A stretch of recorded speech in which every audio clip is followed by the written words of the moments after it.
Hello friends, स्वागत है एक बार फिर से आपके अपने चैनल VIIC में। और मैं अमित कुमार सोनी लेटेस्ट अपडेट व नई जानकारी के साथ में बहुत बहुत स्वागत करता हूं, हार्दिक हार्दिक अभिनंदन करता हूं। दोस्तों, चैनल पर जो नए हैं और फर्स्ट व्यूअर्स हैं, जिन्होंने सब्सक्राइब नहीं किया है, तो दोस्तों सबसे पहले चैनल को सब्सक्राइब जरूर कर लें, शेयर करें अधिक से अधिक वीडियो को, और पसंद आता है तो लाइक करें।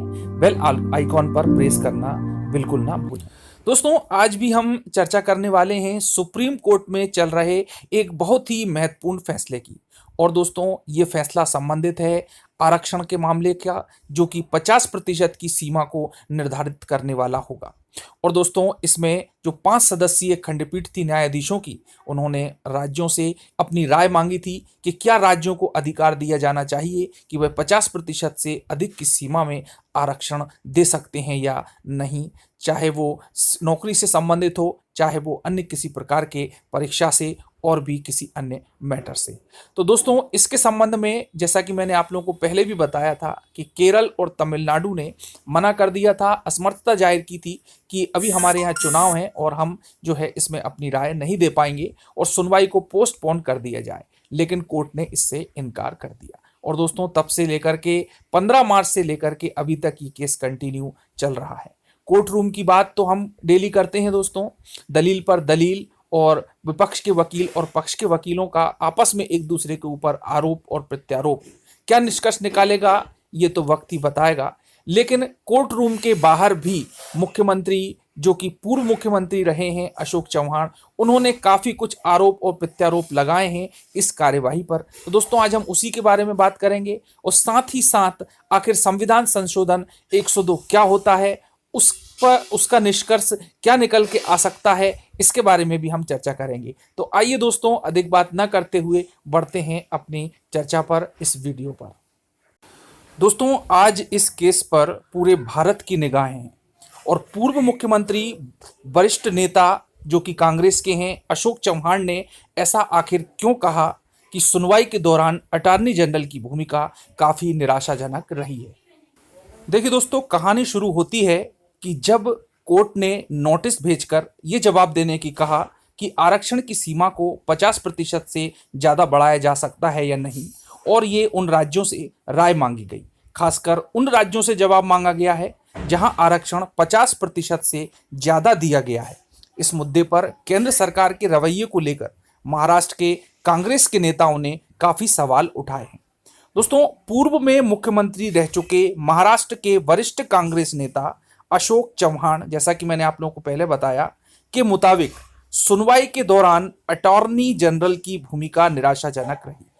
अटॉर्नी जनरल ने SEBC यानी कि स्पेशल इकोनॉमिक बैकवर्ड क्लास के तहत राज्य सरकार को आरक्षण देने के अधिकार पर सवाल उठा दिया। अगर सुप्रीम कोर्ट इस तर्क को मान लेता है तो राज्य में देवेंद्र फडणवीस, जो कि मुख्यमंत्री रह चुके थे, का कार्यकाल जो उन्होंने व्यतीत किया है, में मराठों को शिक्षा और नौकरी में दिया गया आरक्षण अपने आप खारिज हो जाएगा, जिसे पहले ही हाई कोर्ट अमान्य कर चुका है। तो दोस्तों, काफी कुछ संदिग्ध स्थिति इन्होंने बताई है कि अटॉर्नी जनरल की भूमिका यहाँ पर संदिग्ध रही है। अब आगे और देखते हैं। तो दोस्तों, संविधान संशोधन अधिनियम 102 क्या कहता है? इस संशोधन के अनुसार आरक्षण केवल तभी दिया जा सकता है जब किसी विशेष समुदाय का नाम राष्ट्रपति द्वारा तैयार की गई सूची में हो, अतः इसका पालन सुनिश्चित किया जाना चाहिए। 102वां संविधान संशोधन अधिनियम 2018 राष्ट्रीय पिछड़ा वर्ग आयोग NCVC को संवैधानिक कॉन्स्टिट्यूशनल दर्जा प्रदान करता है। यानी इस संविधान संशोधन के अनुसार राज्य सरकार को यह अधिकार नहीं है कि आर्थिक पिछड़ेपन के आधार पर वो किसी वर्ग को आरक्षण प्रदान कर सके। यानी आर्थिक पिछड़ेपन के आधार पर आरक्षण देने का अधिकार सिर्फ केंद्र सरकार को है।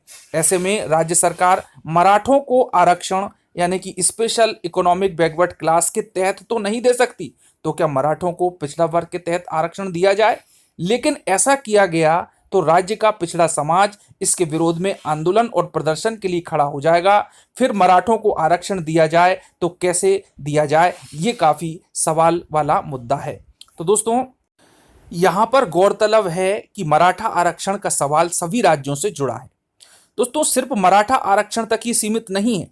यहाँ पर सबसे बड़ा प्रश्न ये है कि संविधान का 342A का प्रश्न भी खड़ा होता है, जैसा कि रोहतगी जी ने सवाल उठाया था। यानी कि ये हर राज्य के लिए अहम है, क्योंकि हरियाणा और राजस्थान में जाट समाज आरक्षण की मांग कर रहा है, गुजरात में पटेल समाज कर रहा है, इसी तरह कई अन्य राज्यों में भी अलग अलग आरक्षणों की मांगें तीव्र हो रही हैं। तो क्या 50% की सीमा राज्यों पर लागू तो केंद्र पर क्यों नहीं है? अब ये भी एक सवाल उठता है कि अब यहां से दो रास्ते निकलते हैं। सुप्रीम कोर्ट ने खासकर उन राज्यों से जवाब मांगा जहां 50% से ज्यादा आरक्षण दिया जा रहा है, क्योंकि अगर राज्यों को आर्थिक पिछड़ेपन के आधार पर आरक्षण देने का अधिकार नहीं है, तो क्या सामाजिक पिछड़ेपन के आधार पर भी 50% की सीमा के उल्लंघन का अधिकार है? दूसरा प्रश्न यह भी खड़ा होगा कि 50% की सीमा का पालन करना अगर राज्य सरकार के लिए जरूरी है, तो क्या केंद्र सरकार के लिए जरूरी नहीं है?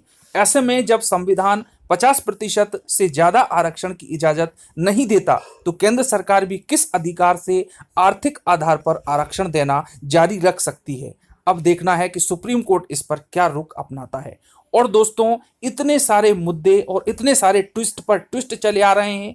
एक बार ट्विस्ट आया कि संसद की सूची जो बनेगी वही मान्य की जाएगी, उसके बाद में राष्ट्रपति को अधिकार देने की बात कही, उसके बाद संविधान संशोधन अधिनियम जो कि 102 है वो अपनी अलग बात करता है, और उसके बाद में जो पूर्व मुख्यमंत्री चौहान है वो अपनी ही अलग बात करते हैं और अदालत की कार्यवाही पर संदिग्धता जाहिर करते हैं। और दोस्तों, अब ये मामला अभी भी चल रहा है। आखिर काफ़ी जटिल और काफ़ी कॉम्प्लेक्स स्थिति में ये केस आ चुका है, और आज की डेट का भी जो केस चल रहा है, जिसे मैं आगे बताऊंगा जैसे ही कोई अपडेट आती है लेटेस्ट। तो दोस्तों, ये आज के लिए इतना ही। आज हमने जान लिया कि 102 क्या होता है और किस प्रकार से ये केंद्र सरकार और राज्य सरकारों में लागू किया जा सकता है, और चौहान जी ने इसके बारे में क्या कहा है। तो दोस्तों, मिलते हैं अगले वीडियो में। धन्यवाद। जय हिंद। लेटेस्ट अपडेट के साथ में। और दोस्तों, चैनल को सब्सक्राइब जरूर कर लें, शेयर करें वीडियो को। जय हिंद।